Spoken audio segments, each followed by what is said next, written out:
twongeye kubasuhuza cyane tunabashimira abantu mwese mudukurikiye. Akaba ari umwanya w'amakuru kuri Tele Montagne, akaba ari umwanya rero tubagezaho amakuru ashyushye bararanze icyumweru tuba tuvuyemo. No kuvuga ko tubagezaho amakuru ndetse n'inkuru zishyushye ziba zaravuzwe cyane mu cyumweru tuba turangije. Muri iki cyumweru rero turangije turababwira ko Sergent Robert Kabera akaba yarakurikiranyweho icyaha cyo gusambanya umwana we w'umukobwa w'imyaka 15. Tukiri mu Rwanda turaza kubabwira ko uwahoze ari umugore w'umuhanzi mu muziki nyarwanda w'umuraperi witwa Jay ubu noneho yagaragaje umusore uherutse kumwambika impeta. Muri Kenya kandi turaza kubabwira ko umugabo wari uherutse kuva mu buruhukiro bw'ibitaro yazutse ubu noneho yongeye gupfa.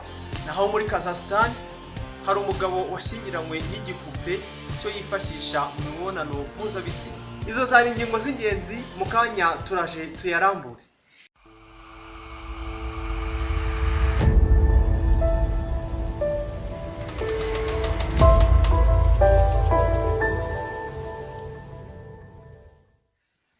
Mu makuru yacu twababwiye ko Sergent Robert Kabera akaba yarakurikiranyweho icyaha cyo gusambanya umwana we w'umukobwa w'imyaka 15. Mu gitondo cyo kuwa mbere ku tariki 23 Ugushyingo 2020 nibwo byatangajwe ko hari umwana w'imyaka 15 bivuga ko yasambanyijwe na Sergent Kabera Robert wanamenyekanye muri muzika nyarwanda ku izina rya Sergent Robert.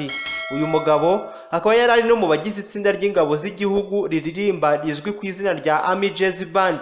Mu tangazo ryashizwe ahagaragara n'ingabo z'u Rwanda ku manywa yo kuwa mbere ku tariki 23 Ugushyingo 2020 yavugaga ko ishami ry'ubushinjacyaha mu gisirikare cy'u Rwanda ryatangiye iperereza ku byaha bishinjwa Sergent Kabera Robert. Iri tangazo ryakomeje rivuga ko ibi byaha byose bivugwa ko byakozwe ku tariki 21 Ugushyingo 2020 bigakorerwa mu murenge wa Ndera mu karere ka Gasabo.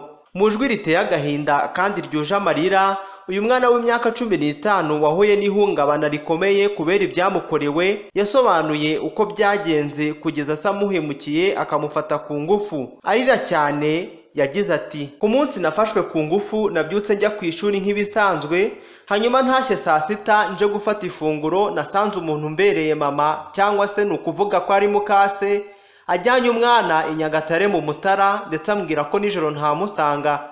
Bigeze nimugoroba ngo hari umuturanyi wakomanze ku rugi rw'iwacu ambwira ko papa ashaka ko tuvugana kuri telefone. Uyu mwana utaratangajwe izina kubera ko ataruzuza imyaka y'ubukure yavuze ko se yamubwiye ko abwira musaza we bari kumwe mu rugo gusasa mu ruganiriro akaba ari harara, hanyuma umukobwa nawe akajya kurara mu cyumba cya se. Sergent Robert ngo yageze mu rugo mu masaha ya saa 8 zo mu rukerera ari kumwe n'abagabo babiri, gusa bo bahita bagenda.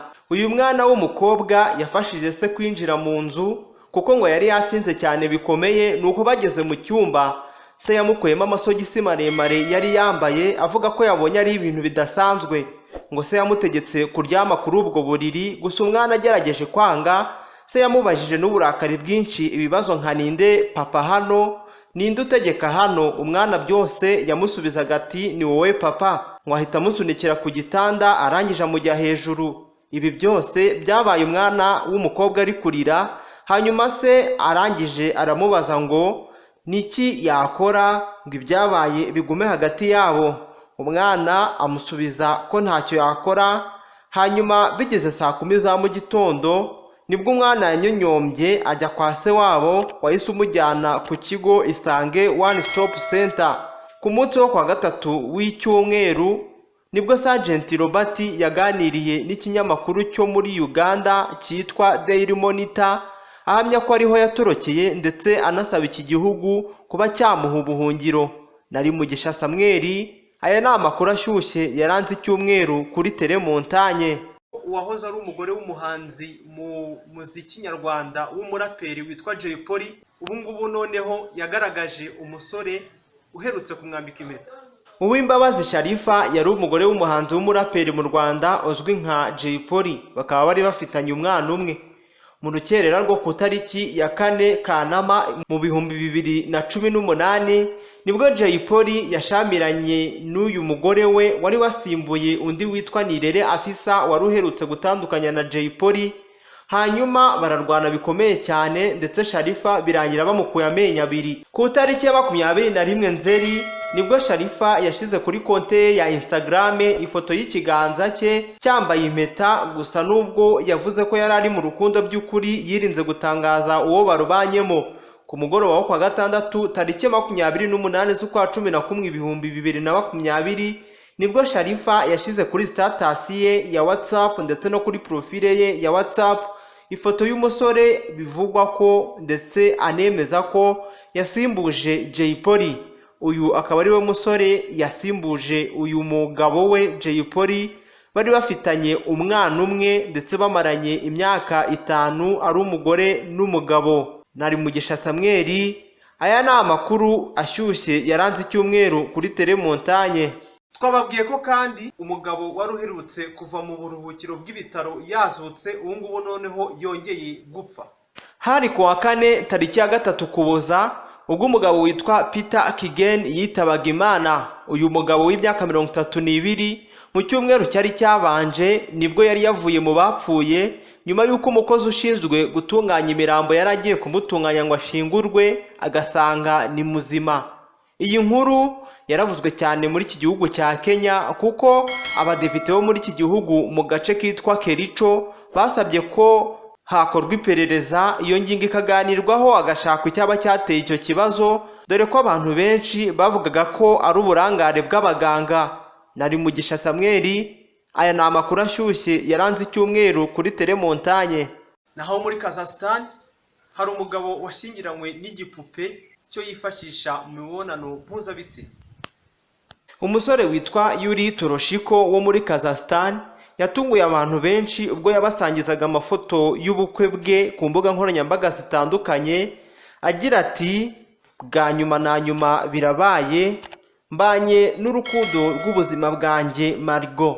Mu mpera z'umwaka wa 2019 nibwo Yuri yatangarije abantu ko agiye gutegura ubukwe bwe n'igipupe cye cyangwa se uyu mwari yihebeye, biza gukomwa mu nkokora n'icyorezo cya COVID-19. Asubukura ibirori bye akimara kwambika iyi rudashyira uyu mwari mukorano imbere y'umuryango n'inshuti, Yuri yasanzwe n'ibyishimo byinshi cyane, arangiza agira ati, ndashimira uyu mugore wanjye ko yampaye ibyishimo undi muntu wese atabashije kumpa. Nari Mugisha Samuel, aya ni amakuru ashyushye yaranze icyumweru kuri Telemontagne. Ayo akaba ariyo makuru ashyushye yavuzwe mu cyumweru gishize, akaba ari amakuru ushobora gukurikirana ndetse ukazajya urakurikirana unyuze kuri Facebook page ya Telemontagne yitwa Telemontagne Rwanda, cyangwa se ukadukurikirana kuri YouTube channel yacu yitwa Telemontagne Rwanda. Mwakora subscribe ndetse mugakanda like na follow kuri page yacu ya Facebook kugira ngo mukazajye mucikwa n'amakuru nk'aya ngaya. Ndabashimiye cyane abantu mwese twabanye uyu munsi, reka babwira ati amakuru yacu nakagaruka, reka tuzasubire ubutaha. Bye bye.